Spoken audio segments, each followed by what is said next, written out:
Shit. Sorry, lady. Shit. Okay, how about we start over? Why don't you introduce yourself?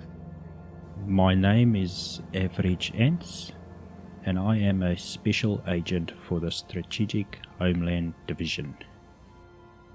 Your team were brought in to assist with restoring order to the city. What could possibly have gone that wrong that the city needed rebuilding?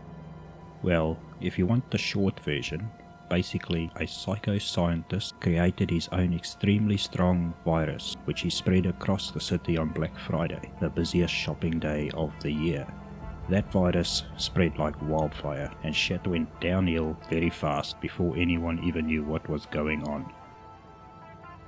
Why was a division called in though, and the outbreak not left to local emergency services? We weren't actually here from the beginning.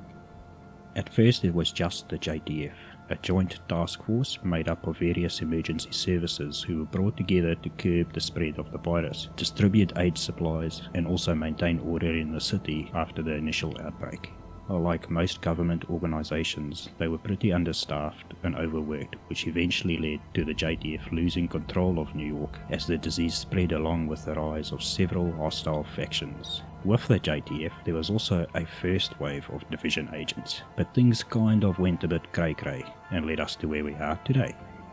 So what happened to the first wave? That's not really something I can talk about right now. Okay, can you tell us more about this virus then? I'm no scientist, if you can't already tell, but what I do know is that it has something to do with the smallpox virus, mixed with some other diseases. It was also made in such a way that it spreads and causes damage really quickly. But if you want to know more, you're probably better off talking to Dr. Jessica Kandel about the ins and outs of this. So if you knew what the virus was, wouldn't it have been easy enough to just develop a vaccine or a cure for it? Again, Dr. Kandel is your man, but the basic knowledge I have is that when people did start to show symptoms, it just looked like they had the flu.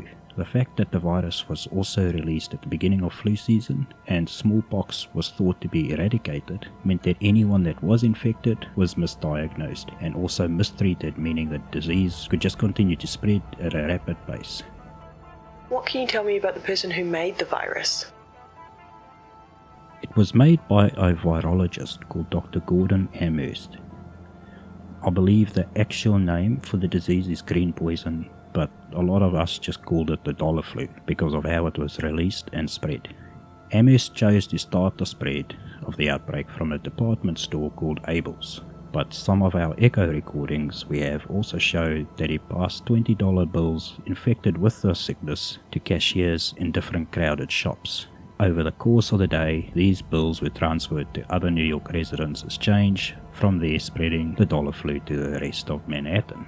The dude was a psychopath. He initially believed that the world needed a new plague to curb population levels because we are slowly spiraling out of resources. He also believed in the concept of natural selection, survival of the fittest, and only the strong will survive, and that his creation that he made was a tool to ensure that concept happened.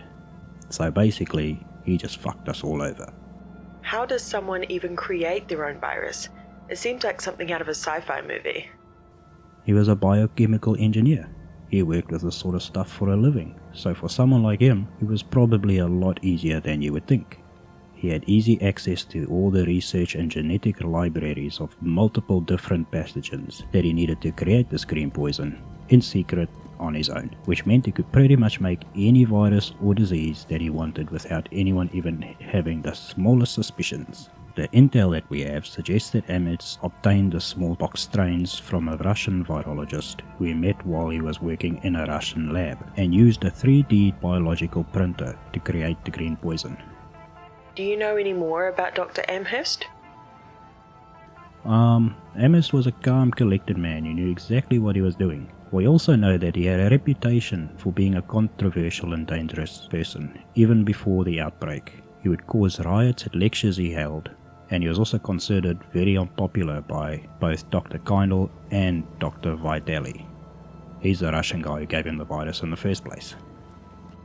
Where is he now then? Why didn't anyone capture him to get a cure? I can guarantee you that finding Amherst, as well as any information on the green poison, was our #1 priority. We eventually did locate his whereabouts, not long into the outbreak. It was a breakthrough we needed. He was hiding in an apartment building only a few hundred yards from the Sierra outpost. The only problem is that by the time we located and got to him, it was too late. All we found in his apartment was his body. All of his research and tools were gone. So you're saying Dr. Amherst was murdered? No, ironically, he died to his own creation, the green poison. We're not sure if he infected himself purposefully or not, but we can assume he did to prove a point. There are still some people that speculate that this was done by Aaron Keener, a first wave agent who went rogue. We know this isn't true because echo logs inside the apartment show that his death was caused by a viral agent, although I can almost guarantee that if he was still alive when Keener got to him, he wouldn't have lasted long. Either way, Amherst's final recorded words were, "I'll see you in hell." We do know from those logs, however, that Keener did take all of Amherst's research and equipment.